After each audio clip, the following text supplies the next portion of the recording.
have no trouble at all relating to our passage this morning. Not that I'm about to call fire down on anyone, but this narrative speaks volumes to me about my insecurity in serving the Lord.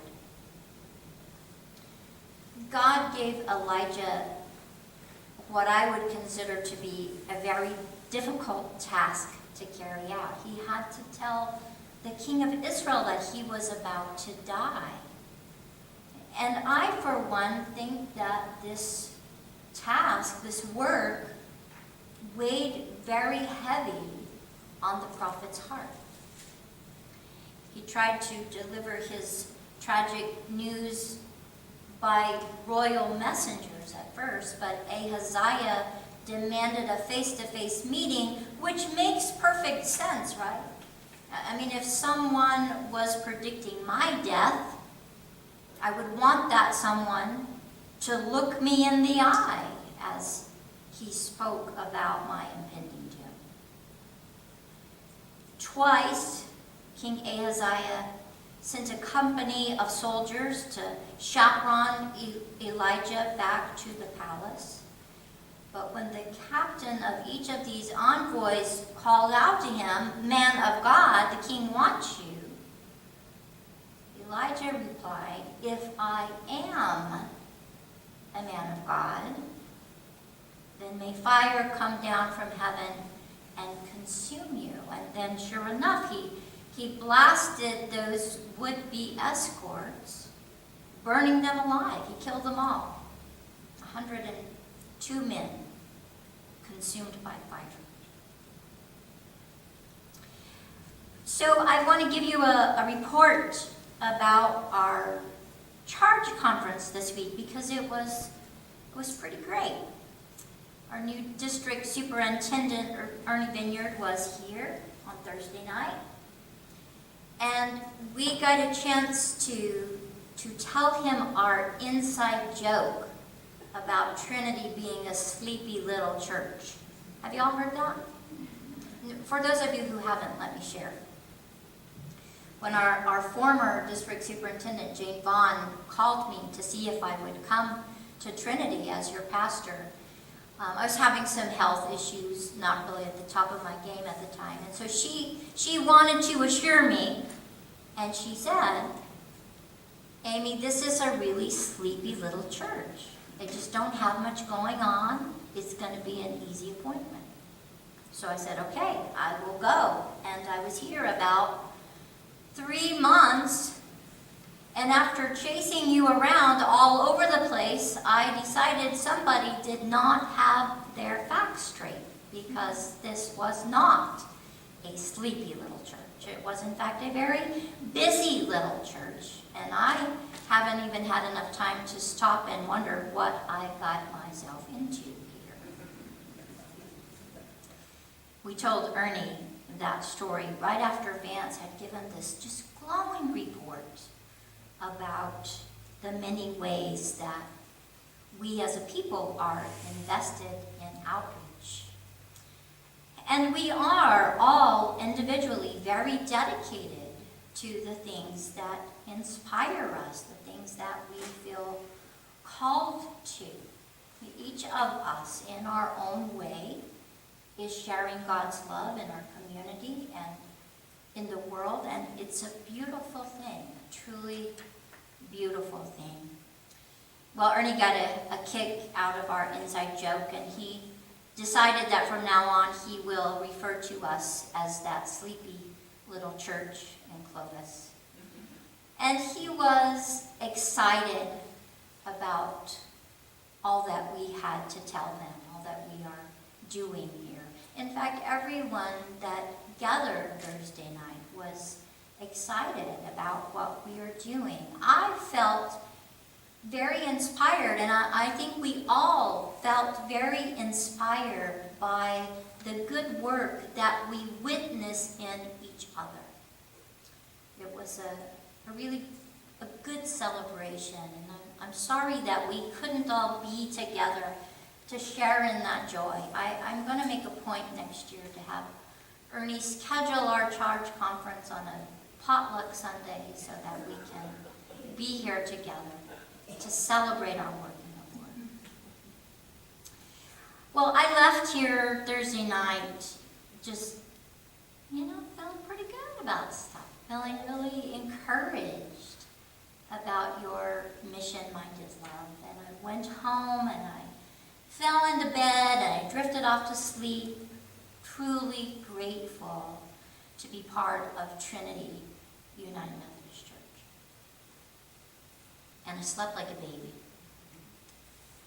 for about 3 hours. And at 1 o'clock in the morning, I was suddenly awake. You know how that happens? You completely asleep, and then you are suddenly awake. And I was suddenly awake, and my spirit was in turmoil within me. I was so distraught by my own insecurities. And I laid there in that bed, tossing and turning for about 3 hours, asking myself, what if I can't keep up? What if I can't keep up with this congregation? What if I can't keep up with my vocational demands? What if I burn out again? What if I don't have what it takes to lead this congregation, to lead any congregation? What if I am not enough to fulfill this call? Sometimes it would be nice to be able to call fire down from heaven. Not because I want to smite anyone, but because sometimes we really would like to have that visible and very physical reassurance that we're all right, that we're on the right path, that God is indeed with us. I get Elijah's anxiety. And I can't even understand why he might have called down that fire. We have seen him do that before. Do you remember? It was when he was on Mount Carmel and he challenged those 450 prophets of Baal to a contest. Can you recall how that story goes? He told those prophets of Baal to prepare a sacrifice and to lay it on a pile of wood, and then to call on their God to ignite a flame underneath it. So the prophets of Baal prepared a bull for a burnt offering, and they called out to their God. They danced for him. They cut gashes in their skin to draw blood and perhaps entice him with the scent of that flowing blood. From morning until late in the afternoon, they pleaded with Baal to light the wood under their offering. But nothing happened. So Elijah prepared his offering, and he put it on a pile of wood, and he placed that pile of wood on a stone altar, and then he drenched it 3 times with water until it was just soaked through and through. And when finally he prayed to God to ignite that offering, fire fell from the Lord. And it burnt up the sacrifice. It burned up the wood under the sacrifice. It burned up the stone altar underneath the wood. It even burned up the ground underneath the stone altar. And in that moment, Elijah and everyone with him knew, without a shadow of a doubt, they all knew that Elijah was indeed a man of God. But when I read our text this morning, I see a man who is drowning in his own doubts about himself. His heart looks very fearful to me. He seems to be, or at least to think he is unprepared for what God has called him to. Here, I think, is a prophet who needs proof that he is God's man, that he is a man of God on whom God's power rests. I think Elijah needed to know he had been ordained for this specific task, to confront the king about his impending death. So he called down that fire from heaven once again because it had made its point once before.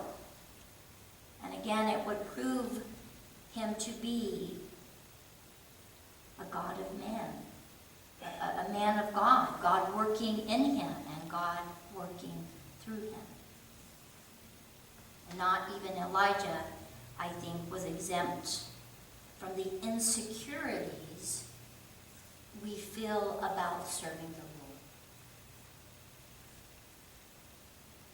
Not even Elijah was exempt, I think, from the insecurities we feel about just living out our role as followers of Christ in the world. God spoke to Elijah's uncertainty in that moment. God told him very simply and yet very plainly, don't be afraid. Don't be afraid. Just go forth and do what I have asked you to do. And that was all that Elijah really needed to hear. And in those wee hours, this past Friday morning, I heard the same words spoken from the heart of God into my spirit. Don't be afraid. Don't be afraid. Go forth and do what I have asked of you. Just remember who and whose you are. Remember who and whose you are. So I had to sit with that for a moment. And I remembered, I am a woman of God called into ministry, a person ordained for the particular path and the purpose that my life has taken. And even in my weakness, I'm still God's creature. I'm still God's creation and God's instrument. And I still belong to God. That's who and whose I am. And it is the same for each of us. You are God's creation and an instrument of God's kingdom. You belong to God. That's who and whose you are. And no one else can do what you do. No one else has been ordained for the specific purpose to which you have been called. And you've all been called to this beautiful work of love. Everyone,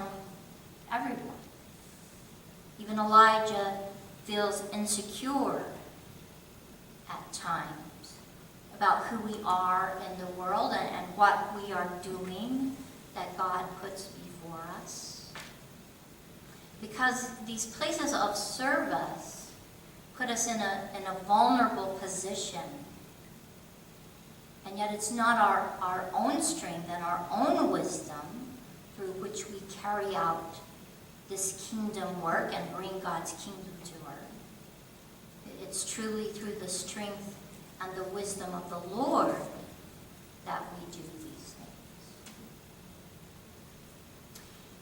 So as you are building homes and feeding college students and Habitat volunteers, and collecting mittens and hats, and baking cupcakes and bereavement dinners, and caring for ailing parents.